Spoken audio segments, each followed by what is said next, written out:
Sarap! Nagpansit sotanghon po ako. Eto't habang mainit pa at bagong luto subukan na natin at nang matikman na at nang magkaalaman na. Kahit na po siguro walang kaulam na tinapay basta mainit at bagong luto. Nakita nyo, umuusok pa. Ayos na yan. 3 kutsarang mantika po ang ilagay natin dito sa kawali. Painit natin yan.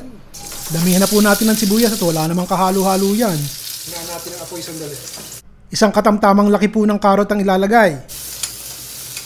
O atsuete, pampapula. Kinakailangan lutong-luto yung inyong sibuyas at saka inyong bawang. Pag mabango na, tsaka nyo ilagay natin ng maraming bawang.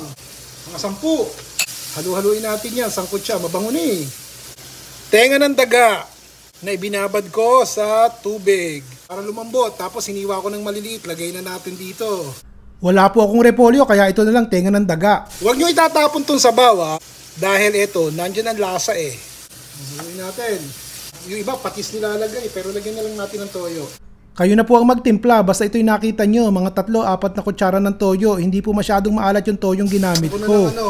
Paminta. Haluin nyo Wow, ang bango na nito. Sarap. Hapon ko pa naman niluluto ito rito sa Chicago. So merienda time. Kami itong chicken na ilalagay ko pero hindi ko lalagay lahat. Siguro mga 2 cups. Lechon manok. Medium heat lang ang ginagamit ko Ngayon, kung gusto niyo po ng sabaw, eto kaldo. Kalahating tasa lang po ang inilagay ko ng chicken stock. Taas natin ang apoy. Yung tubig po na pinagbabara ng kabute, idagdag na. Kasuba. Hindi kasaba, kasuba. Di ba sa Pilipinas naglalagay ng kasuba?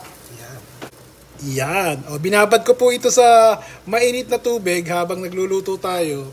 Meron po kasing sotanghon na matigas-tigas na kinakailangan ibabad talaga sa mainit na tubig Dalawang po yun, yung bungkos, dalawang bungkos ng sotanghon. Hinahan ko apoy Okay ba? Malambot na yung sotanghon noodles kasi binabad ko na pero lutuin pa natin.